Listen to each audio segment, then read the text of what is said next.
Hello students, how are you? Hope you're fine. Let's learn something new today. Today we are going to start the third lesson which is given in our textbook, which is titled as The Cob and the Anthem, written by O. Henry. In this video we are going to read the whole lesson once. The pages are available on your screen. Try to concentrate while I am reading every line. Let's read the information of writer first. William Sidney Porter, an American writer, is better known by his pen name O. Henry. He was a voracious reader since childhood. He started a humorous weekly, The Rolling Stone, and when the venture failed, he joined the Houston Post as a reporter, columnist, and occasional cartoonist. The story, The Cob and the Anthem, is one of O. Henry's well-known stories. To describe his style of writing, people have often used the term smile with tears, which implies his twisted way of thoughts and endings in almost every story. In this story, the main character, Soapy, is a vagabond and a person with criminal background. He makes different plans to re-enter the prison as he has no shelter to protect himself from severe winter. The story ends in an unexpected way. O. Henry has depicted Soapy's futile attempts to get arrested in a very humorous vein. The Cob and the Anthem is about freedom and confinement. Initially, Soapy feels that there is freedom in confinement. The notes of Anthem transforms him from within and he resolves to work hard. Soapy faces the irony of fate as moment he realizes the real freedom lies in a virtuous life. He is taken into confinement. The Cob and the Anthem. Soapy left his bench and strolled out of the square and across the level sea of asphalt, where Broadway and Fifth Avenue flow together. Up Broadway, he turned and stopped at a luxurious cafe. Soapy had confidence in himself from the lowest button of his vest upward. He was shaven and his coat was trim, and his neat black bow had been presented to him by a lady missionary on Thanksgiving Day. If only he could reach a table in a restaurant unsuspected, success would be his. The portion of him that would show above the table would raise no doubt in waiter's mind. A roasted mallard duck, thought Soapy, would be about the thing, with a bottle of wine and then some cheese, a cup of coffee, and a cigar. $1 for the cigar would be enough. The total would not be so high as to call forth any extreme of revenge from the cafe management. And yet, the meat would leave him filled and happy for the journey to his winter island. But as Sophie set foot inside the restaurant door, the head waiter's eye fell upon his tattered trousers and decadent shoes. Strong and ready hands turned him about, they conveyed him in silence and hastened to the sidewalk and averted the ignoble fate of the menaced mallard. Soapy turned off Broadway. It seems that his route to the coveted island was not to be an easy one. Some other way of entering the limbo must be devised. At a corner of 6th Avenue, electric lights and cunningly displayed wares behind plate glass made a shop window attractive. So we took a stone and dashed it through the glass. People came running round the corner, a policeman in the lead. Soapy stood still with his hands in his pockets and smiled at the sight of brass buttons. Where is the man that done that? Inquired the officer agitatedly. Don't you think I might have had something to do with it? Said Soapy with a friendly voice, as one greets good fortune. The policeman refused to accept Soapy even as a clue. Men who smash windows do not remain to chat with police. They take to their heels. The policeman saw a man halfway down the block running to catch a car. With drawn club, he joined in the pursuit. Soapy, with disgust in his heart, drifted along, twice unsuccessful. On the opposite side of the street was a restaurant of no great pretensions. It catered to large appetites and modest purses. Its crockery and atmosphere were thick, its soup and napery thin.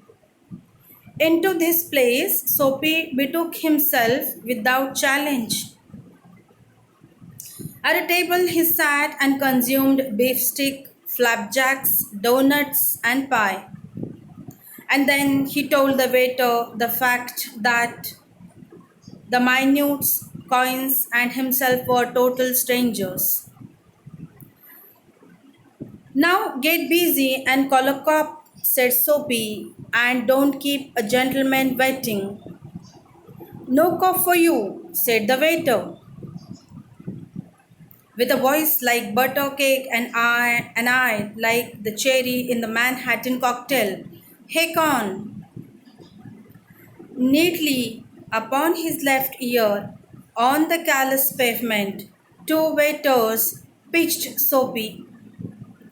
He arose, joint by joint, as a carpenter's rule opens, and dusted his clothes. Arrest seemed now but an elusive dream. The island seemed very far away. A policeman who stood before a drugstore 2 doors away laughed and walked down the street. Soapy was seized with a sudden fear that some dreadful enchantment had rendered him immune to arrest. He was in a state of panic, and when he came upon another policeman lounging grandly in front of a glittering theatre, he caught at the immediate straw of disorderly conduct. On the sidewalk, Soapy began to yell drunken gibberish at the top of his harsh voice. He danced, howled, raved, and otherwise disturbed the skies. The policeman merely twirled his club, turned his back to Soapy, and remarked to a citizen, "'Tis one of them yell lads celebrating the goose egg they give to the Hartford College. Noisy, but no harm. We have instruction to let them be." Disconsolate, Soapy stopped his unavailingly racket. Would never a policeman lay hands on him. In his fancy, the island seemed an unattainable Arcadia. He buttoned his thin coat against the chilling wind. In a cigar store, he saw a well dressed man lighting a cigar at the swinging light. He had set his silk umbrella by the door on entering. Soapy stepped inside, grabbed the umbrella, and sauntered off it slowly.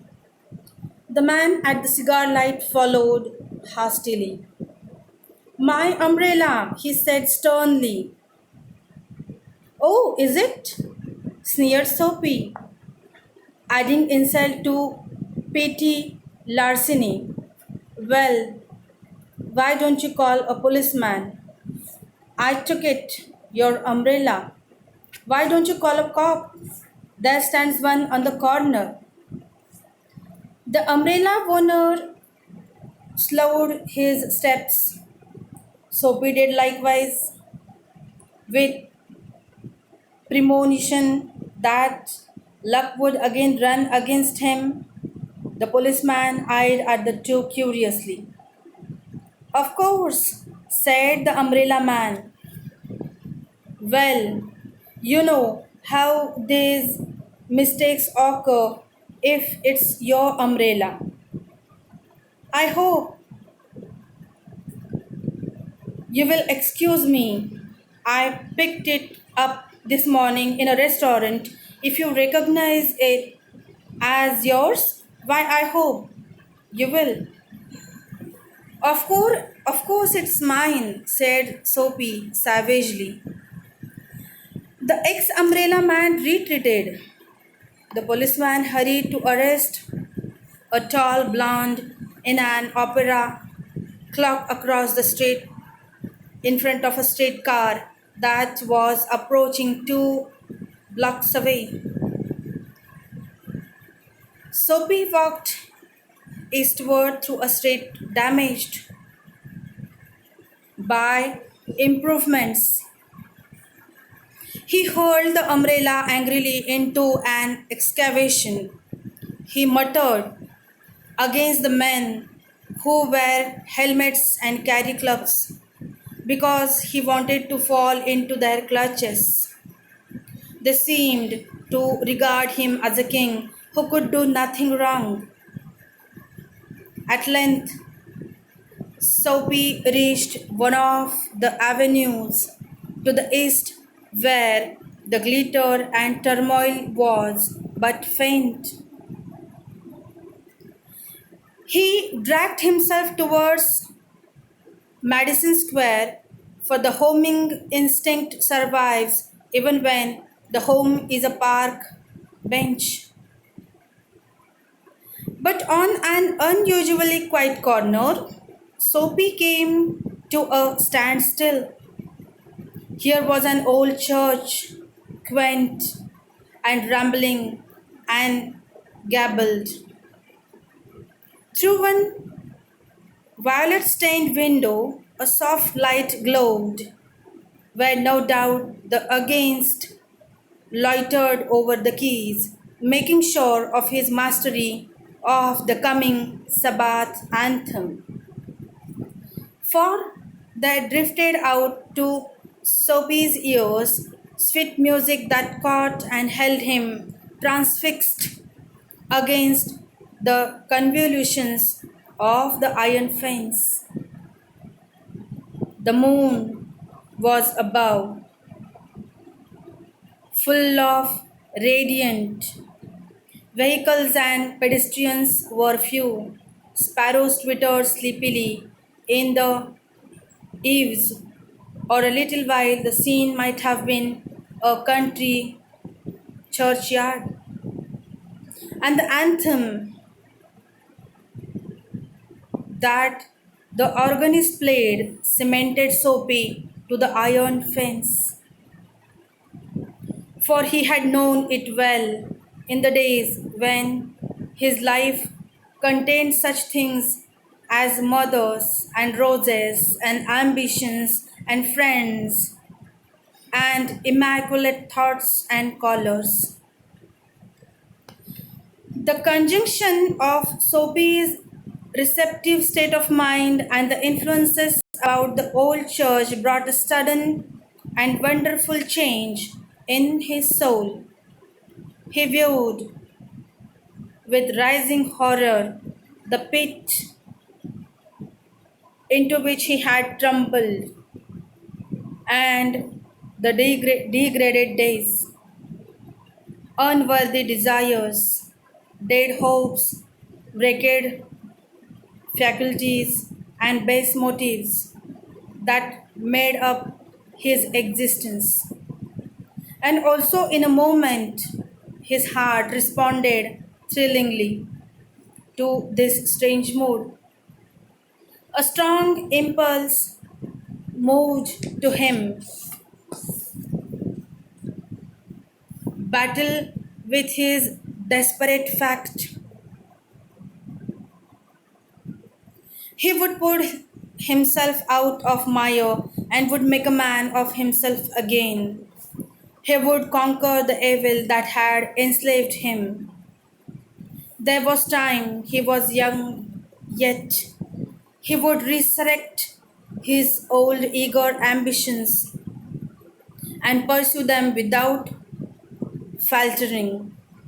Those solemn but sweet organ notes had set up a revolution in him. Tomorrow he would go into the roaring downtown district and find work. A fur importer had once offered him a place as driver. He would be somebody in the world. He would. Soapy felt a hand laid on arm. He looked quickly around into the impassive face of a policeman. What are you doing here? Asked the officer. Nothing, said Soapy. Then come along, said the policeman. 3 months on the island, said the magistrate in the police court the next morning. In this way, today we read the lesson once, try to read it again and again. In the next video, we will learn the summary of the lesson in brief. Till then, goodbye. Do take care of yourself.